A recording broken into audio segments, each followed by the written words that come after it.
Welcome to another episode of the On God Podcast. It is your host Reggie, back again. Hopefully everybody listening is doing well out there. Without further ado, let's get into it. So let's talk about some recent news. This whole Jalen Green Drea situation. If you haven't heard, NBA athlete Jalen Green has gotten Drea.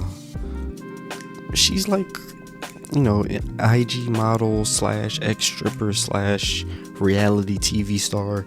You know what I'm saying? He got her pregnant, right? And the reason why it's so controversial is like there's a huge gap in their age, like 20-year gap.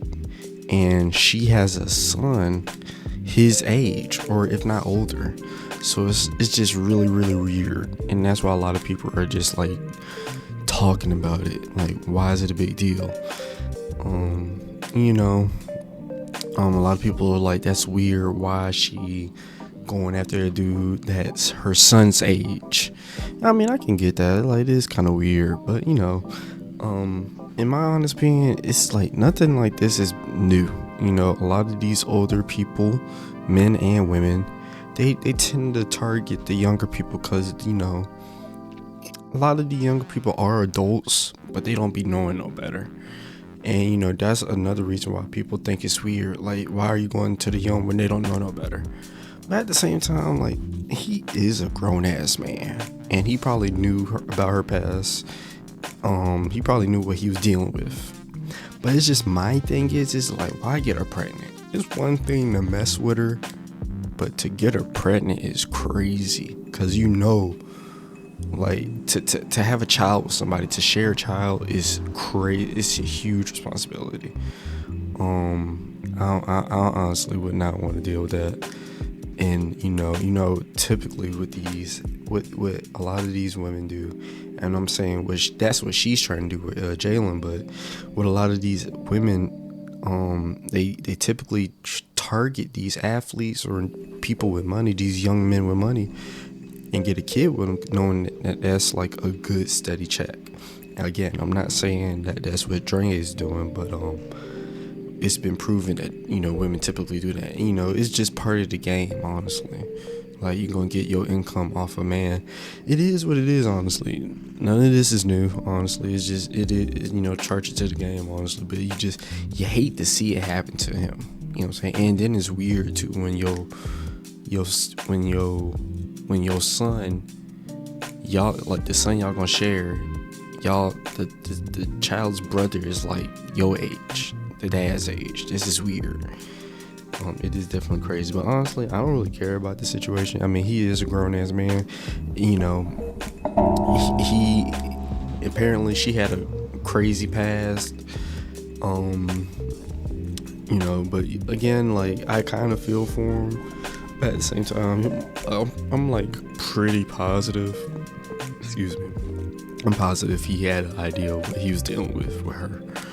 And hey, I ain't gonna cap, Dre been bad for a minute. You know what I'm saying? So I ain't mad for cracking. And a lot of people have the idea that he got her pregnant just as like a way to make it seem like to get those gay allegations out. Cause just to add extra context, there was a video of him and the ex-teammate, I think his name was Josh Christopher, back in high school. They were fucking humping each other. Nigga, they was giving each other strokes, like mean strokes. I seen the video. And you know how like dudes, they like to play that little gay shit, or they like to hump each other, or say real gay shit as jokes. Well, some niggas like to take that shit real too far and like to hump each other and shit. That's how some niggas play. That's just how some niggas play. I never played that shit. I'm not about to hump another man or let another man hump me. I'm not gay. I like women. I like coochie. But some niggas like to play like that. Some niggas like to play hump other niggas and then go back to be like, oh nah, we straight. We straight. It's just jokes. It's just jokes. Okay. Me personally, I think a lot of you niggas are little fruitcakes, but and not the judge. And there's nothing wrong with being fruitcakes, but to each their own. You won't catch me humping on another nigga. I mean, I seen the video and it was real crazy. I was like, holy shit! Like they were dry humping. It was nasty work. But I mean, back to the original topic. A lot of people was like, he got her pregnant just to get those allegations out of the way, which is a valid. I mean, it's not crazy, but it's just crazy to say, like, I mean, to me, like, Drea, like, you are a young NBA star on the rise. You got so many women at your disposal.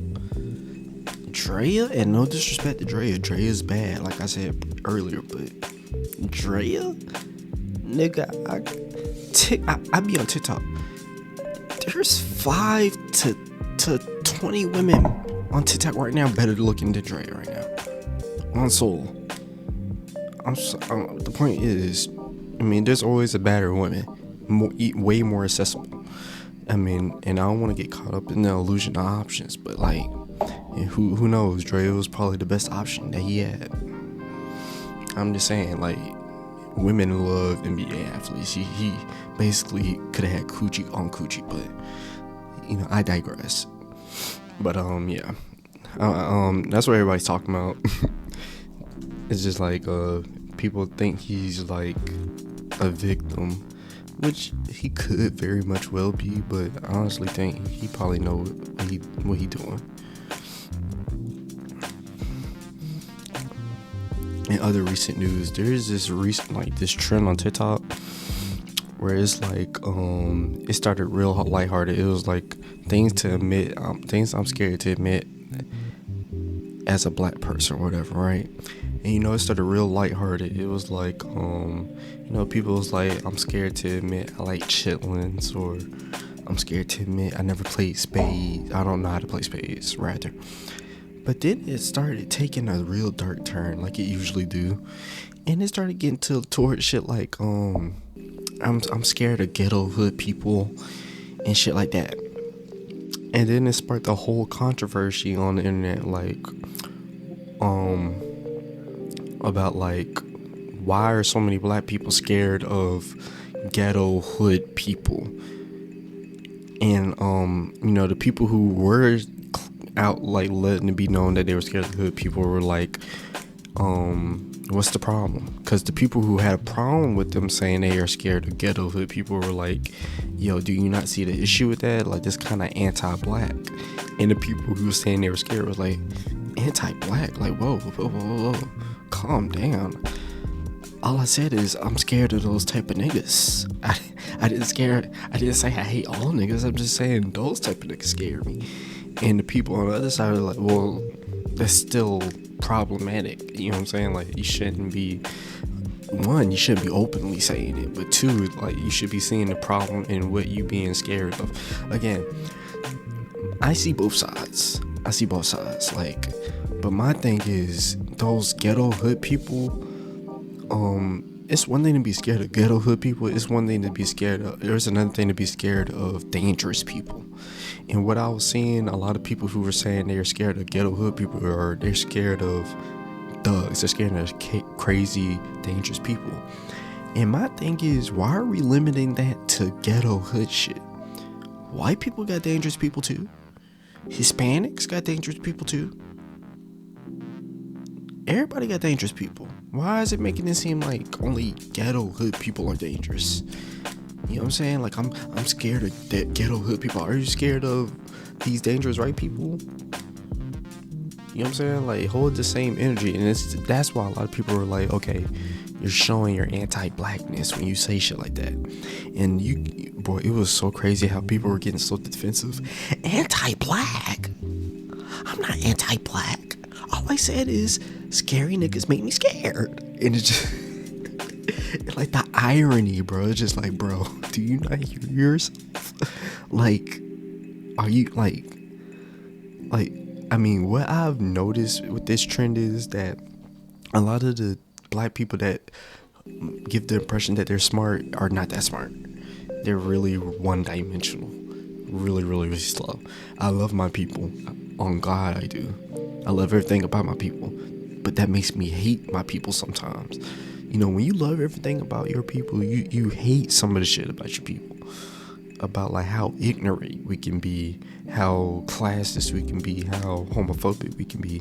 And this trend showed that. Like, I love everything about my people, but man, my people can be really, really dumb sometimes. You know what I'm saying? And what I was thinking about the whole thing is just like, instead of being scared of ghetto hood culture or whatever the fuck, we should be mad at the systems that create these hoods and shit. Because people don't just decide to live there. They are surviving out of the resources they have. But only somebody who really knows how shit goes know how that works. And it proved to me that a lot of black people either don't know or don't give a fuck to know, or they do know or they don't give a fuck about the ghetto or hoods, about like why it's there. And it's really unfortunate. And it just showed like a lot of ignorance and classism in my community, and it's really unfortunate, man. On to the last topic. I want to talk about like controlling your emotions. This is something I'm really learning as a man. Like, I'm trying not to let my emotions get in control of me. I'm trying to get in control of my emotions. Like whenever I'm like sad or angry or frustrated, I'm trying not to lose my temper, because it's really masterful when you can control your emotions and just like process how you feel, and like let yourself feel those emotions, but not let yourself get out of control. Like, there's times where I'm really angry or frustrated, and I'll be wanting to be mad, but I definitely try not to be mad at other people, because like they didn't make me mad. So, you know what I'm saying? It's just examples like that where I just try not to let my emotions get the best of me, because I mean, I feel like everybody should be doing that. After a certain age, you shouldn't be just letting your temper get the best of you, especially in certain situations, because things you do, things you say, you can never take back. And people don't realize that. Like, this is something I'm trying to realize. Like, you know, just definitely get it. I'm just trying to learn to get a control of your emotions, because you don't want your emotions to get a control of you. And it's just like a matter of watching what you say, how you react to shit. These things I'm trying to master. You know what I'm saying? Because, you know, it just unlocks certain levels of adulthood, I think, at least. You know what I'm saying? I'm not trying to hold myself not to be emotional. It's just like controlling myself. Because, you know, I'd be sad, I'd be depressed, I'd be frustrated, I'd be confused, and I let myself feel those things. But I just don't want to like get out of control. You know what I'm saying? Let it, you know, affect my life, because, you know, there's always goals I gotta do. There's always shit I gotta do, basically. You know what I'm saying? But yeah, I just had to get that shit off my chest. I mean, I think it was a good episode. I went in there. Appreciate everybody listening and all the support. And to the next episode. Peace.